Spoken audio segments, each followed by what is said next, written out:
A senior Anglican minister has been criticized for saying people should pray for Prince George to be gay to help the Church of England recognize same-sex marriage. The Very Reverend Kelvin Holdsworth wrote a blog post urging people to pray him to be blessed one day with the love of a fine young gentleman. His comments have been described as unkind and destructive. Mr. Holdsworth is provost of St. Mary's Cathedral in Glasgow. He is from the Scottish Episcopal Church, which voted to allow gay couples to marry earlier this year.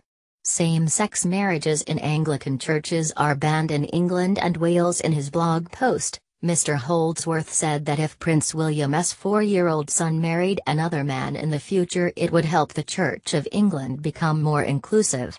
A royal wedding might sort things out remarkably easily, though we might have to wait 25 years for that to happen, he wrote.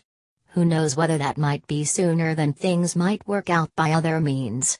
He told the BBC he first wrote the blog post more than a year ago, but it gained traction after he tweeted it again following the news of Prince Harry and Meghan Markle's engagement.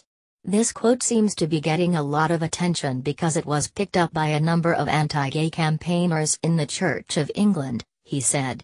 It is a shame that the happy news about the royal wedding has been hijacked in this way. Gavin Ashenden, a former chaplain to the Queen and a Christian Episcopal Church missionary bishop, said the comments were not Christian. To use prayer as a mechanism for wishing this on Prince George is an unkind and destructive thing to do, he told the BBC.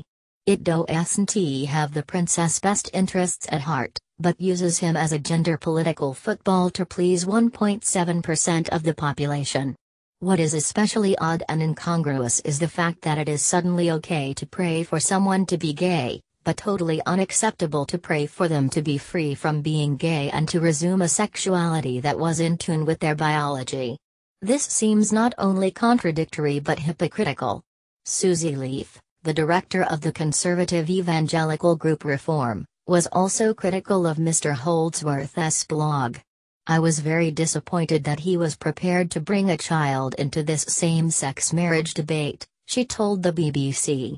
As a Christian minister, he should pray for all people to come to know the love of Christ, rather than a fine young gentleman. The Church of England declined to comment on Mr. Holdsworth's blog post as he is a member of the Scottish Episcopal Church. Right Reverend Dr. Gregor Duncan, Bishop of Glasgow and Galloway, said, the comments made by Provost Holdsworth were made on his personal blog. As his blog indicates, the views expressed there are his personal ones. They do not represent an official view of the Scottish Episcopal Church, nor are they ones with which I would concur. I will be discussing this matter with Provost Holdsworth,